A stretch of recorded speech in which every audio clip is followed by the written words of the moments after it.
Hello, everyone. I'm U.S. Senator Tina Smith, and this is Tea with Tina. And I'm really happy to be joined today by Lindsey Port, who is our amazing DFL candidate for the Minnesota State House of Representatives from 56A. Oh, excuse me, Senate District 56. Sorry. State Senate candidate. Yes, sorry, Lindsey. I was thinking about to our past lives. Yeah. I'm so glad to be with you. How are you doing this morning? It's so nice to see you, Senator. It's been far too long. I know it. I'm so excited to chat with you. Well, you know, it's such a beautiful day, and I'm glad that we're both inside for a little bit before I know we go outside to do a little bit of campaigning and some other activities today. So, but for a lot of people, I want to make sure that people have a chance to know a little bit about you, Lindsey. So why don't we just start by just telling us a little bit about your family and how you came to live in Senate District 56. Sure.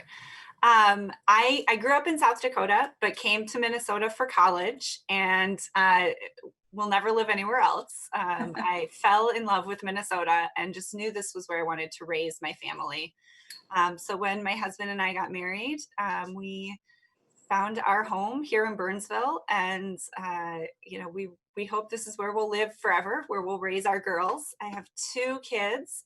They are 6 and 9 now, two little girls, growing faster every day. I think I probably have another year or two maybe before my oldest is taller than me. So my husband owns a business here in the district, and I run a nonprofit, and we, just like everyone else, are putting one foot in front of the other these days, and just trying to keep our family healthy and happy and as normal as we can be in these unusual times. Well, we were reminiscing before we started that I remember first meeting you when your older daughter was about 3 years old and you had a brand new baby. And I came to visit your husband's business in Burnsville, which I remember really clearly. It was so, kind of the small business world that you all live in.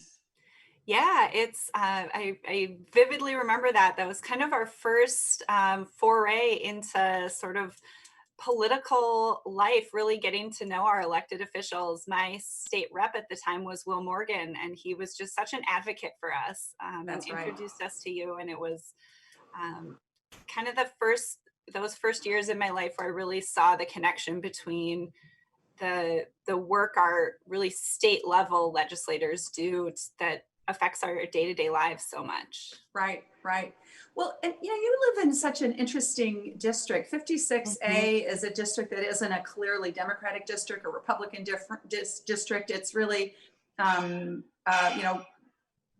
just kind of right in the middle. So how did you decide that you wanted to run for state Senate?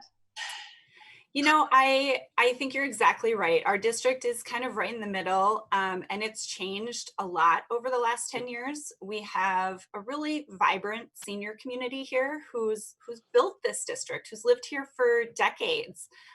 But we're also seeing an influx of young families and increasing diversity. We have a really large and growing immigrant population. We have a Black population here, a Hispanic population, that really our district is growing and changing pretty rapidly. And we just haven't seen our representation change with it. And so, I've been doing work as a volunteer and as a candidate and as just an activist in the district for a decade now, and listening to voters talk about the things they need, it was just really clear we weren't getting that. And so I decided there's no time to wait. So I decided to get back in there. And I think we need folks who are going to take the voices of our districts with us to the Capitol. And so that was what made me decide this was the time. It's so interesting. When I first got involved in politics, I lived in a suburban district, Archie and I and our two little kids in St. Louis Park. And we I got involved just by volunteering on state legislative races, a state Senate race. And, could wheel Sam and Mason up and down the street, knocking on doors and talking to my neighbors and listening to what was on their minds. And it was the same thing. You know, we had a district that was represented by somebody who actually didn't really represent the people in the district and what they were concerned about. And when we discovered that and we started to dive into that and really listen to people, it was kind of a transformational thing. And that I had so much fun too, just being out and talking to my neighbors. It's hands down my favorite part of campaigning and of politics in general. You know, when I first showed up at my first phone bank 9 years ago, I fell in love with voter contact. That really is the heart and soul of electoral politics, and really how we can, not just run to be elected officials, but run to represent our communities. And the hardest part for me about the pandemic is not being able to be out, with our community, but we're still having, thousands of those conversations over the phone. They just look different this year. Yeah. Well, you were telling me a little bit ago about how you have been doing some sort of precinct-based conversations with neighbors outside. People bring their own chairs, and I've been talking to a lot of DFLers who've been doing the same. A lot of DFL candidates who've been doing the same thing. So I'm really interested in knowing what people are talking about, what's on their minds, what's keeping them up at night right now. Yeah, I think one thing that's been kind of laid really clear with this pandemic is it's not affecting everyone in the same ways, but it's affecting everyone. And so we're definitely hearing, the fear and anxiety about what school looks like this fall, both for our students and our teachers and educators and staff. We're hearing a lot about healthcare. We have, unfortunately, a high percentage in our district of folks who've lost their jobs in the pandemic, and through that lost their healthcare, which is just a sort of insane byproduct of the way that we provide healthcare in this country. When we're experiencing a pandemic that has increased joblessness, it also decreased access to healthcare, which in our district is probably the number one thing that we're hearing is. Yeah. Right. And healthcare is really, it's a health issue, but it's also an economic issue, because the cost of healthcare and trying to fill that void when you lose your employer-based insurance is just really stressful for people. Yeah, my husband and I have owned and run small businesses for the entirety of our marriage, and have often bought our insurance on, just in the general marketplace. And we've always paid more for our insurance than we do for our mortgage, which is just crazy to think about. So yeah, I think the pandemic has laid bare some of the things that aren't working. And what we're hearing from folks, though, is that they're hopeful, that there is a different path, a better path, and that we can build a future for Minnesota that cares for our neighbors. And that's the thing that's really driving me this cycle is how hopeful our community is. Yeah. I've been hearing that all over the state too. And it gives me a lot of hope and inspiration in this moment. People are focused on, okay, how in this moment can we build forward to something that is more like what we want our state and our country to be. And I'm curious if you hear this too in your discussions, that people are just so tired of the negativity and the division and somebody said to me the other day, I just want boring again. Yeah. I don't want to turn on the television every day and see a president that is just, ripping our country apart. I want to see somebody who is bringing us together. Yeah, I think we all have crisis fatigue. It's exhausting reading the news every day and seeing another, what would be the biggest story of the year happening, on a weekly basis. And we're definitely hearing that from our folks they're like, we want to talk about what our school board can do. We want to talk about the ways our community can come together, and those talking about those shared values, I think is helping people see it doesn't always have to be an us versus them. That isn't resonating with people. They want to be in relationship with their neighbors. And, I think people they don't wake up and say, I'm a Democrat, I'm going to take my kids to school. They don't think that. They worry about how they're going to pay their bills, how they're going to get their kids to school, how they're going to take care of childcare and healthcare and all of those things. And I think the more that our leaders can talk about the issues and the values that can drive us and not the divisiveness, Right.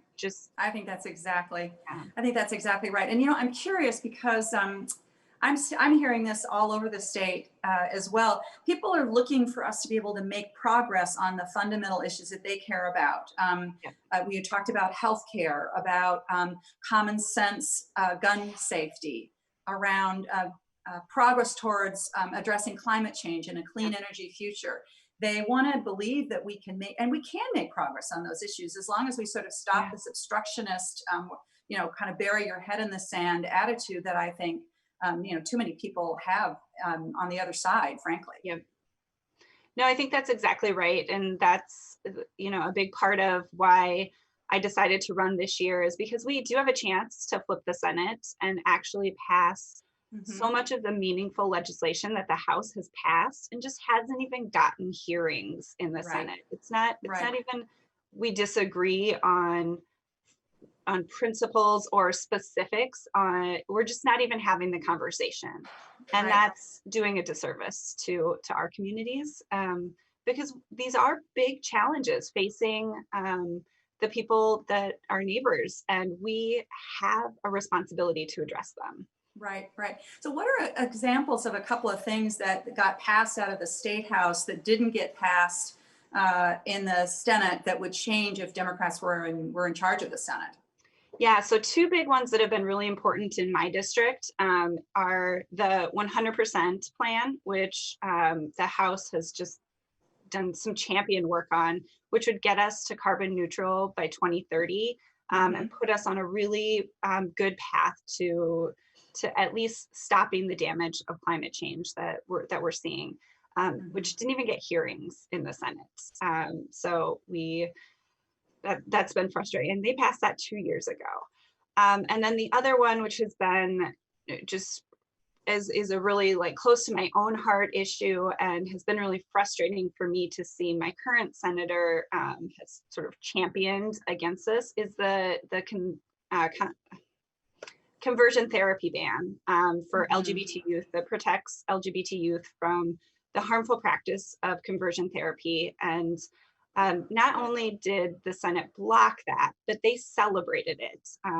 And we have a problem in our district with LGBT youth homelessness, and that is because youth are kicked out of their homes and don't have the resources they need to stay safe. And it's a problem that we can fix, that we can put resources into to fix and protect our young people. And that really is something that was very hard for me to watch and sit on the sidelines for. It's the same way in the United States Senate. We have just bill after bill after bill that sit at the door of the United States Senate while Mitch McConnell obstructs any progress, whether it is supporting voting rights, supporting election security, the Violence Against Women Act, the Equality Act, which would make sure that no matter who you are or who you love, that you're free from discrimination in your job and in your housing. And support for the United States Post Office, so that the obstruction in using the post office to suppress mail-in voting won't happen. I could go on and on. These things, not climate change, common sense gun safety, these are all the things that a majority of Americans want to see happen, and yet the United States Senate and Mitch McConnell Republicans obstruct that progress. And I think that that's a really motivating issue for people, in Minnesota and all across the country. It's the same exact issue. Yeah, I agree. And, we're not talking about extreme ideology that is divisive. It's 70-80% of the country is, wants to see action on these issues. And, it's just not moving forward.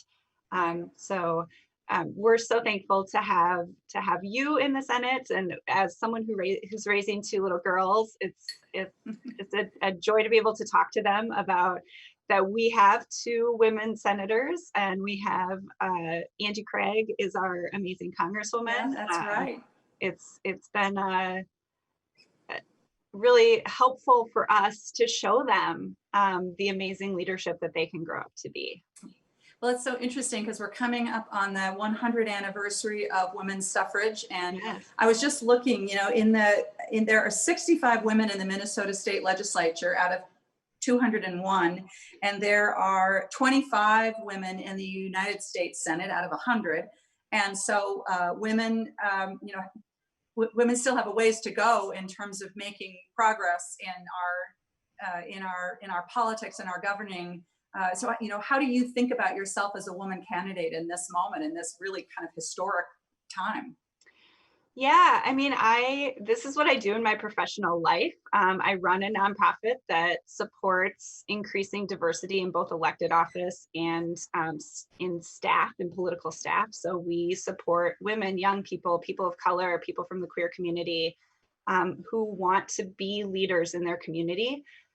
So it's always I get to work with the best women and young people and people of color who want to run for office in my professional life. And then also being a woman running for office is always a reminder of the barriers that we put in front of women to do this. But for me, every day I tell my girls that they can change the world in big ways and in small ways. And for me, running for office is one of the ways that I show them how we do that, and that it's hard and it's challenging, and sometimes people are really mean about it. But you surround yourself with the people who love and support you, and you work with your community to build a team together, and then you just keep putting one foot in front of the other. And I think this is a year when we're seeing across the country, but especially across Minnesota, we're seeing women really stepping forward and taking those leadership roles. And it makes me really excited for. It's so exciting, I know. Yeah. Well, I think about in the Minnesota State House, we have Madam Speaker Hortman, and in the Senate, State Senate, we have Majority Leader, soon to be, I hope, Majority Leader, yes, Susan Kent. And of course, we now have Senator Kamala Harris as our vice presidential nominee, who I just could not be more excited about. So there is definite a lot of progress on the horizon. Yeah, I think that's so true. And I know you, before you were in this kind of public life, you worked behind the scenes too, and that's a piece that I think we often don't acknowledge. But there are incredible women running the programs and the field programs and policy work behind the scenes too. And I think that's so important as well, because when we have women and people of color at the table during those policy conversations, they work better for our communities. They do. Well, Lindsey, it's so great to catch up with you and see you again. And I look forward to seeing you on the campaign trail. And I want to thank everybody for listening in and being a part of this conversation. And I also want to tell you that if you want to get involved in electing Democrats up and down the ballot in this most important election in my lifetime, I encourage you to go visit mobilize.us/Team Tina, and you can find a whole bunch of different ways to get involved yourself. So thank you, everyone. Thanks, Lindsey. Have a great day. Say hi to your little girls for me. I will.